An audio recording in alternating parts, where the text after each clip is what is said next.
종합제TV 시청자 여러분 안녕하십니까. 2025년 10월 27일 새벽 5시 45분입니다. 이준석 개혁신당 대표가 어제 자신의 페이스북을 통해서 조원철 법제처장의 사퇴를 공식적으로 요구를 했습니다. 이런 논리입니다. 조원철 법제처장은 즉시 사퇴해야 합니다.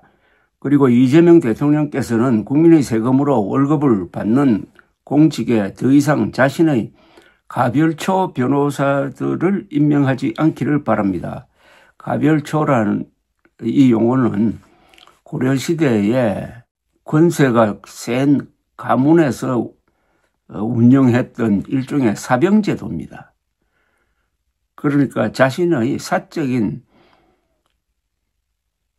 변호인들을 지금 공직에 임명하고 있는 걸 지적한 겁니다. 가별초 변호사. 법제처장은 정부의 행정, 입법에 대한 법률 자문을 수행하는 기관일 뿐이며 대통령 개인의 범죄 혐의에 대해 어떠한 조치를 취할 권한도 없습니다. 오지랖이며 월권입니다. 이재명 대통령은 이미 사실상 유죄가 확정된 상황입니다. 공직선거법 재판에서 유죄 취지의 파기환송이 이루어졌으며 파기환송심은 대법원의 지적사항에 따라 진행되어야 하는 재판입니다.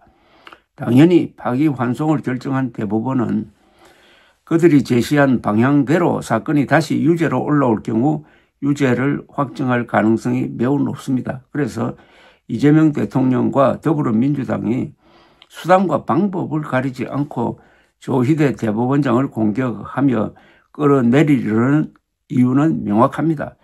이미 별 4개를 단 정과대장 이재명 대통령이 5번째 별, 즉 명예계급인 원수로 진급하는 것을 막는 유일한 방법은 이미 명확한 판단을 내린 대법관들을 몰아내고 자신들에게 우호적인 새로운 대법관들을 대거 임명하는 것이기 때문입니다. 만약 그러한 계획이 무산될 경우 사심제 도입을 통해 시간을 지연시키는 것이 유일한 대안이 될 것입니다. 자신의 범죄 혐의를 이렇게 다청방어할 고민의 여력이 있으면 오랫동안 잘 참았다고 논평하지 말고 북한 미사일이나 다청방어하십시오. 우리 국민은 단 한 번도 이재명 대통령을 도덕적 결함이 없는 무결한 인물이라고 생각한 적이 없습니다. 이재명 대통령께서는 그 점에 대해 지나치게 걱정하거나 강박을 가질 필요가 없습니다. 도덕성은 애초에 이재명 대통령의 강점이 아니었습니다. 그럼에도 불구하고 대통령에 당선되신 것은 다른 요인들이 작용했기 때문입니다. 이제 대통령께서 목표로 하셔야 할 것은 다음과 같은 평가입니다. 도덕적으로는 비판을 많이 받았지만 나라를 위해 헌신한 대통령, 국내에서는 거칠게 말했지만 외교 무대에서는 국격을 지켜낸 대통령, 가족 간 불화는 있었지만 국민을 화합으로 이끌었던 대통령, 이러한 평가를 받기 위해 분골쇄신해야 합니다. 그러나 요즘 대통령께서 보여주시는 모습은 정반대입니다. 윤석열 대통령에게 정치 보복을 당했다고 하더니 똑같은 일을 하는 대통령, 검찰 중심의 인사를 비판하더니 자신의 변호사들을 요직에 앉히는 대통령, 이명박 대통령이 여러 실무적 성과에도 불구하고 도덕적으로 완벽한 정권을 자처했을 때 국민의 반응이 냉담했던 이유는 애초에 그에게 그런 도덕적 완벽함을 기대한 사람이 많지 않았기 때문입니다. 이재명 대통령께서도 그 점을 깊이 명심하셔야 합니다. 유머도 있고 대안도 있습니다. 일이 이렇게 되고 말았습니다. 이렇게 되지 않을 수가 있었습니다. 지난 6월 초 파기환송심을 맡은 서울고등법원은 헌법 제84조에 따라서 재판을 사실상 무기 연기했습니다.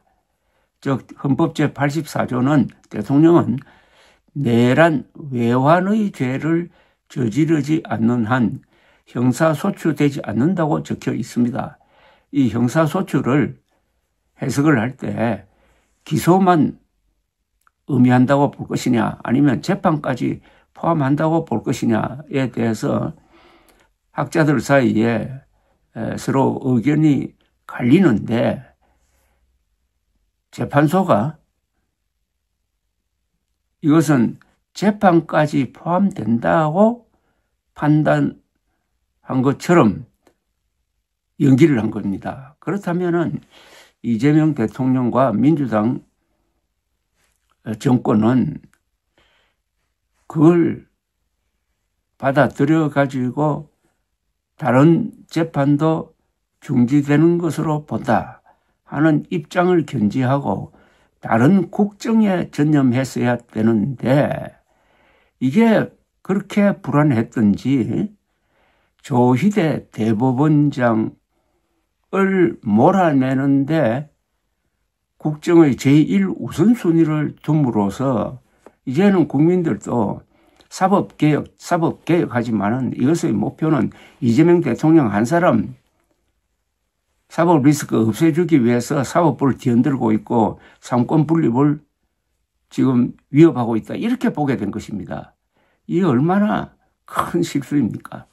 이것은 정청래 민주당의 강공 전략이 실패했다는 것을 의미합니다.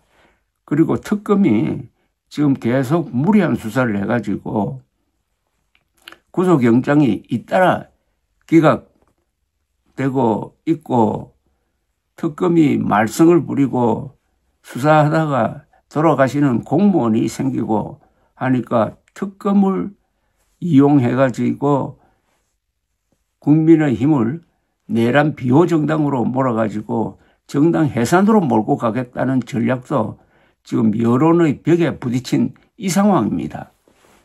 다만 이번 주는 이재명 대통령이 국제 무대에 화려하게 등장하게 됩니다.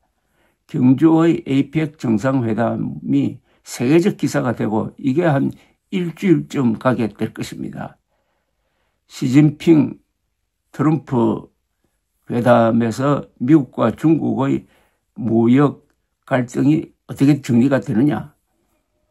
또 이재명 트럼프 회담에서 한미 관세 협상이 타결되느냐.